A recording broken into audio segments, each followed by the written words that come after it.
Notiplaneta.com. Noticias, deportes, economía, actualidad, agro, industria. Tu canal.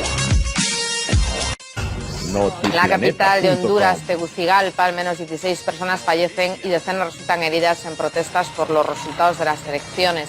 Los simpatizantes al candidato opositor, Salvador Narralá, han exigido al Tribunal Supremo Electoral el recuento de votos por sospechas de fraude. Han pasado casi 20 días desde que se celebraran los comicios presidenciales y aún no se sabe quién es el presidente electo. El último recuento oficial sugiere que Juan Orlando Hernández ganó la reelección con casi el 43% de los votos frente al 41% que obtuvo Nasrallah. En la República Dominicana, las negociaciones entre el gobierno venezolano y la oposición han concluido con avances significativos. Lo ha anunciado el presidente dominicano Danilo Medina, que actuó como mediador junto al expresidente español José Luis Rodríguez Zapatero. Hasta el momento no se ha llegado a ningún acuerdo definitivo, pero ambas partes calificaron estos diálogos de constructivos. El encuentro se retomará los días 11 y 12 de enero. La suspensión simultánea del programa de armas nucleares y de misiles de Corea del Norte y de los ejercicios militares conjuntos entre Corea del Sur y Estados Unidos, promovida por China y Rusia, rechazada por Estados Unidos. Moscú cuestiona esa postura de Washington a la doble congelación sobre Pyongyang. Así se ha expresado el viceministro de Asuntos Exteriores ruso, Sergei Ryabkov. Además, el diplomático ha subrayado que está seguro de que las restricciones del Consejo de Seguridad y las sanciones unilaterales contra Corea del Norte no darán resultado. Ryabkov señala que tras la reciente reunión del organismo da la impresión de que los países occidentales prefieren la política de presión. Los miembros del Consejo de Seguridad debatieron las amenazas procedentes de Corea del Norte. El secretario de Estado de Estados Unidos, Rex Tillerson, declaró que Washington va a continuar su campaña contra ese programa nuclear de Pyongyang y ha llamado a Rusia y China a endurecer sus posturas. Precisamente hablamos sobre este asunto con el analista internacional y columnista Carlos Martínez. Hola Carlos, ¿cómo estás? Como vemos, Estados Unidos sigue aplicando esas medidas de presión, pero Corea del Norte insiste. ¿A qué pueden llevar estas discrepancias? Hola, buenas tardes ya en España. Pues yo creo que Corea del Norte lo que hace es una lectura de acontecimientos recientes en conflictos similares con Estados Unidos. Hay que recordar que el gobierno de Saddam Hussein o el de Gaddafi se desarmaron y abandonaron todas las armas de destrucción masiva antes precisamente de que fueran invadidos por Estados Unidos y sus aliados. Algo parecido también pasó con Siria. De forma que me imagino pondré en la mente del gobierno de Corea del Norte y pensará que si no amenazo con que tengo armas, en este caso nucleares, inmediatamente sería barrido este país de faz de la tierra. Con lo cual han optado por un pulso un poco desigual o muy desigual con Estados Unidos, y yo creo que Corea del Norte y Estados Unidos juegan, sobre todo Corea del Norte, como se dice, de farol, es decir, yo creo que dice que tiene más fuerza nuclear de la que realmente tiene, pero esto es lo que está provocando una escalada porque Estados Unidos y Corea del Sur tampoco dejan en hacer ejercicios militares justo en la frontera de Corea del Norte. Carlos, nadie tiene una varita mágica, pero ¿cuál sería el secreto para acabar con esta crisis? Pues precisamente la vía que ha propuesto tanto China como Rusia, hacer una pausa tanto en los ensayos balísticos como nucleares por parte de Corea del Norte y por parte de Estados Unidos y sus aliados parar los ejercicios militares justo en la frontera. Lo que estamos viendo es una escalada, por tanto hay que pararla y tiene que pararse por ambas partes.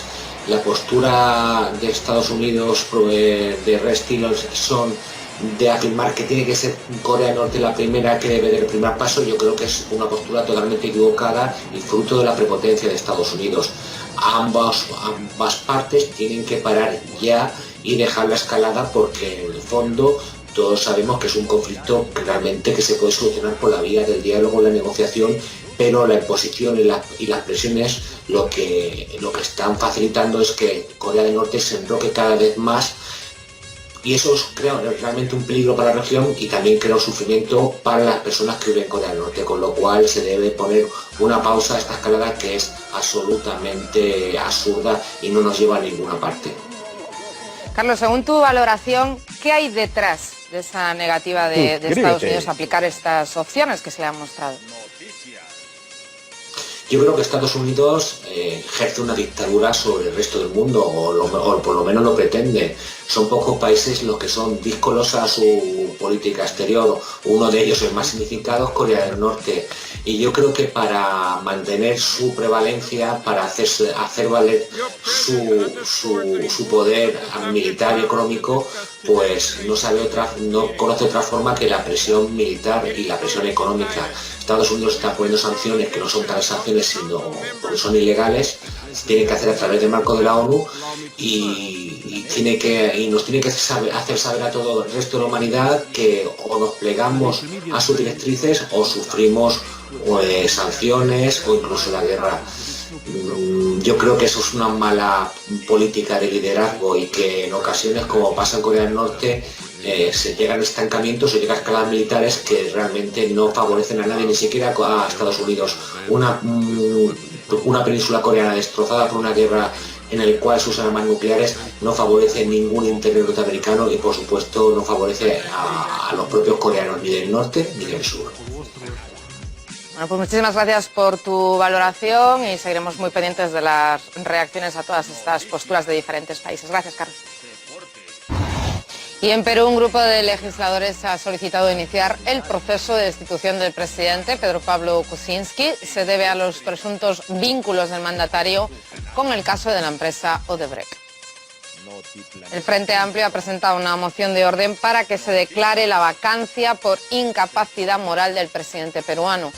El documento cuenta con 27 firmas de legisladores. Los congresistas señalan que el líder mintió en sus testimonios en el caso de la constructora brasileña Odebrecht, después de que se conociera que había realizado asesorías a la empresa. Necesita de al menos 87 votos para ser aprobada y el primer vicepresidente, Martín Vizcarra, asumiría la presidencia de esa república. Anteriormente, el mandatario había rechazado su renuncia. Chile se prepara para la segunda vuelta de las elecciones presidenciales de este domingo. Más de 14 millones de chilenos residentes en el país están convocados a acudir a las urnas. Por primera vez en la historia, más de 40.000 ciudadanos podrán depositar su voto en el extranjero. Los detalles con Ricardo Romero. La República de Chile transita horas decisivas desde lo institucional. Esto tiene que ver con los momentos previos a la segunda vuelta electoral que definirán quién será el próximo presidente, que tendrá un mandato entre 2018 y 2022. Todo sucede luego de un primer comicio sucedido el 19 de noviembre que consolidó dos candidatos que no alcanzaron el 50% de los votos y por eso se define todo en el sistema de balotaje. Hay que decir que esta modalidad electoral se utiliza por quinta vez en la República de Chile y los últimos 4 presidentes fueron elegidos a partir de este momento definitorio que contempla la Constitución Nacional desde 1980. También por estas horas se vive la instancia de la veda electoral. Esto quiere decir que no se pueden realizar actos de campaña, no puede haber actividades en la vida pública que se relacionen con la política, tampoco se pueden difundir mensajes en los medios audiovisuales y está prohibida la venta de bebidas alcohólicas desde las 0 horas del domingo y hasta que se termine el conteo de los votos en el final de la jornada. Sin ir más lejos, aprovechando la posibilidad de escuchar a los ciudadanos, hemos consultado sobre el porqué de la importancia de un acto democrático como estos comicios. Respetando siempre la veda electoral sin mensajes políticos, compartimos el pensamiento, la reflexión de algunos chilenos. Lo principal es lo que va a impactar al entorno económico de Chile. Estando bien en el entorno económico de Chile, se pueden cumplir todas las promesas que cada uno de ellos tiene. Para sacar de una vez por todas un presidente que sepa lo que es las necesidades del país. Esa decisión es fundamental para este país. Queremos que sea solidario o que todo tenga un número al lado de cada consecuencia que uno hace. La educación, la salud, la misma vida. La principal inquietud a responder es quién será el próximo presidente, algo que nadie se anima a aseverar por estas horas teniendo en cuenta la paridad que tuvieron los dos candidatos en la campaña electoral. Otro punto a saber es cuánta gente participará de esta contienda electoral. Recordemos que el 19 de noviembre tan solo sufragó el 46,6% del padrón electoral habilitado, un número realmente bajo si se comparan los datos obtenidos en anteriores elecciones. Para algunos analistas políticos estos números se superarán en el balotaje teniendo en cuenta que se define un presidente. Sin embargo, otros plantean que la política todavía no tiene el atractivo necesario para los ciudadanos y eso se refleja en la baja por parte de los electores en cada uno de los comicios. Debemos decir también que en la Constitución de 2014 se incorporó el voto en el extranjero y por primera vez se utiliza esta modalidad para los ciudadanos que viven fuera de Chile. Hay alrededor de 40.000 personas habilitadas para votar en más de 60 embajadas y consulados alrededor del planeta y esos datos serán los primeros que se obtengan, que luego completarán la información con los resultados a partir del conteo definitivo en el centro de cómputos. Toda esa información otorgará un nombre y apellido, el del próximo presidente de Chile. El cosmódromo de Baikonur, la puerta al espacio más grande y antigua que hay en la Tierra. Con lo importante que es este lugar, parece que ya se ha dicho todo sobre él. Sabemos que desde ahí partió el primer satélite artificial y el primer ser humano en realizar un vuelo orbital. Eventos que marcaron el comienzo de una nueva época en la historia de la humanidad. Pero ¿acaso alguien sabe, por ejemplo, por qué el cosmódromo en la estepa kazaja tiene este nombre? La localidad más cercana en el momento de la inauguración en 1955 era Churatam y no Baikonur. Sería lógico que se llamara así, ¿no? La cuestión es que cerca del poblado de Baikonur, ubicado en la misma zona, se realizaba una imitación de las obras de construcción del cosmódromo. El objetivo era desviar la atención de los espías occidentales. Se desvió tanto que este nombre del proyecto falso se adjudicó al proyecto real. ¿Y por qué tanto secretismo? Pues había razones. El cosmódromo se edificaba en plena Guerra Fría, cuando la carrera armamentista entre la Unión Soviética y Estados Unidos estaba en su apogeo. Lo que se construía originariamente en este lugar era un centro de lanzamiento de misiles de largo alcance, es decir, desde ahí se lanzaría una ojiva si se desatara una guerra nuclear. Afortunadamente, esta iniciativa belicista se transformó en una de exploración pacífica del espacio y hasta el día de hoy es un ejemplo de cooperación internacional muy fructífera. Y en el cosmódromo de Baikonur ultiman los preparativos para el lanzamiento de la nave espacial tripulada Soyuz MS-07. Este domingo despegará rumbo a la Estación Espacial Internacional. El acoplamiento está programado para el próximo martes. Rubén Carcellés se desplazó hasta el cosmódromo para conocer todos los detalles. A las 7 en punto de la mañana, este hangar ha abierto sus puertas para dar paso al tren que transporta la nave Soyuz MS-7 hasta la plataforma de lanzamiento. Ha sido un momento de máxima expectación, en plena noche cuando todos los asistentes han podido observar de cerca la grandiosidad de este gigante metálico. En primer lugar, sus propulsores y poco a poco la anatomía de los distintos módulos.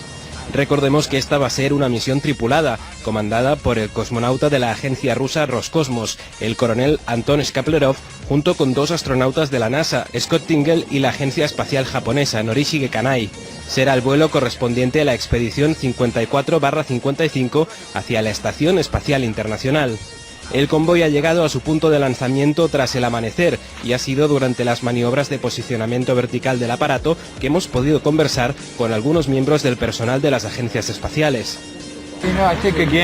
Es una cooperación internacional entre Rusia, Japón, Canadá, nosotros y la Agencia Espacial Europea. Estamos hablando de mover la presencia humana del sistema solar. Hemos tenido tripulaciones a bordo de la estación espacial constantemente durante 17 años. Creo que esto es solo el inicio. Podemos llegar al punto en que la humanidad deje el planeta y tal vez movernos hacia otro lugar. La estación puede enseñarnos todo lo que necesitamos saber. Lo principal es utilizar la Estación Espacial Internacional. Esta misión tiene muchos experimentos que hacer. Van a comenzar inmediatamente el día 17 cuando despeguen. De hecho, el carguero SpaceX Dragon llegará ese mismo día a la estación. Entonces, cuando la tripulación arribe a la plataforma orbital el día 19, tendrán ya mucho trabajo. Todo es una cuestión de uso e investigación a bordo de la estación. Nuestro trabajo conjunto en la Estación Espacial Internacional ya cumple 15 años. Realizamos diversas pruebas, como el experimento de un crecimiento de cristal de proteína. Es un proyecto conjunto entre Rusia y Japón. Su objetivo es crear una nueva medicina. Hacemos una gran investigación que beneficiará a toda la gente del universo. Y es que la importancia de estas misiones es clave para el desarrollo científico. Entre las realidades que ya se están implementando, por ejemplo, cabe destacar el trabajo con las lanzaderas Proton-M, programas comerciales o el despliegue de la red de satélites militares de telecomunicaciones Blagovest. Desde Baikonur, en todo el año se han lanzado más de una decena de cohetes. El próximo es este domingo, 17 de diciembre. Faltan pues ya muy pocas horas para que este cohete, la nave Soyuz que tenemos detrás, haga su definitiva cuenta atrás para ir hacia el espacio. Nosotros estaremos aquí para explicarlo. Rubén Carceller, Cosmódromo de Baikonur, Kazajistán. Los países de la Unión Europea suman apoyo para reforzar su seguridad y defensa con la firma de un pacto sobre cooperación estructurada permanente. Con la nueva alianza militar europea se intenta mostrar, entre otras cosas, la unidad del bloque a pesar del Brexit. Una gran duda por aclarar es si una Europa fuerte conviene a la OTAN. De todo ello vamos a hablar con nuestro compañero Boris Kuznetsov para que nos dé detalles. ¿Cómo estás, Boris? Exactamente de qué se trata este proyecto. Bueno, hablamos sobre PESCO, que es cooperación permanente estructurada. Es un pacto militar, la consolidación de las fuerzas. A esta iniciativa se han sumado prácticamente todos los miembros, menos Malta, Dinamarca y Gran Bretaña, que se encuentra en el proceso de Brexit. Curiosamente, si vamos a recordar, durante cierto periodo, y nos referimos a la época de los 90 del siglo pasado, precisamente en Londres se estaba impulsando la idea, aunque sí las autoridades europeas reservan el derecho, después de las negociaciones y cumple con ciertas restricciones, también sumarse a esa iniciativa a PESCO. Bueno, ya también surgen las declaraciones de los altos funcionarios, así por ejemplo Donald Tusk hace de cierta manera la advertencia, dice malas noticias para nuestros enemigos, y bueno, esto posiblemente podría ser la demostración no solamente del poder, sino también la demostración de la unanimidad de los miembros de la Unión Europea ante Londres, porque este anuncio se ha hecho en marco de la celebración de la cumbre de la Unión Europea en Bruselas, donde también ha estado presente Theresa May, y precisamente también se han registrado las negociaciones sobre Brexit. Lo que se refiere a esa separación, por ejemplo, vemos esa declaración de Jean-Claude Juncker, el jefe de la Comisión Europea, que dice que la segunda fase de ese divorcio va a ser incluso más duro que la primera fase. Pero sí también vamos a referirnos a PESCO, cómo explican la aparición de esa estructura, de ese pacto. Los funcionarios dicen que, bueno, eso daría más independencia para las Fuerzas Armadas, para las Fuerzas de Seguridad europeas, más independencia de Estados Unidos. Y aquí vemos la declaración de Joschka Fischer, el ex ministro de Relaciones Exteriores de Alemania, que dice: es triste que necesitáramos a Donald Trump para darnos un estímulo.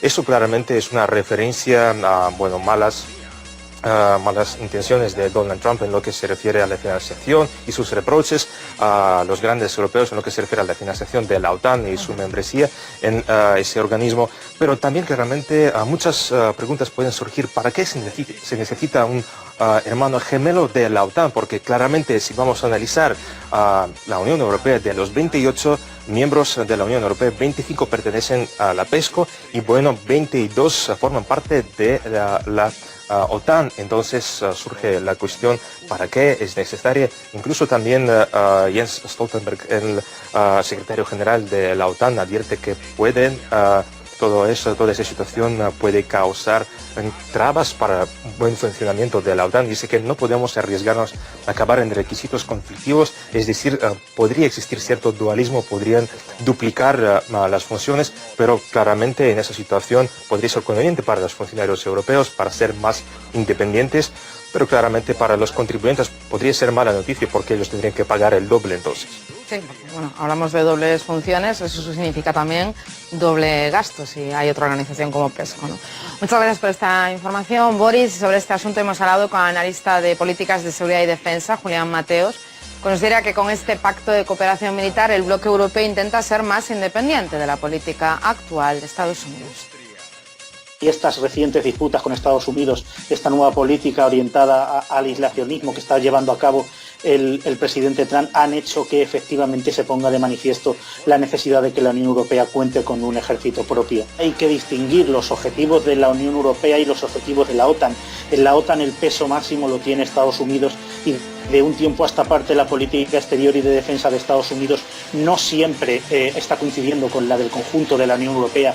Por eso esa forma de coordinar, más que otra cosa, lo que viene a hacer es llevar a cabo o dar la posibilidad a la Unión Europea de llevar a cabo esas políticas internacionales a más independientes que de Estados Unidos. Desde luego habrá puntos de cohesión con la OTAN que puedan ser suplementarios y otros habrá que cojan caminos completamente distintos.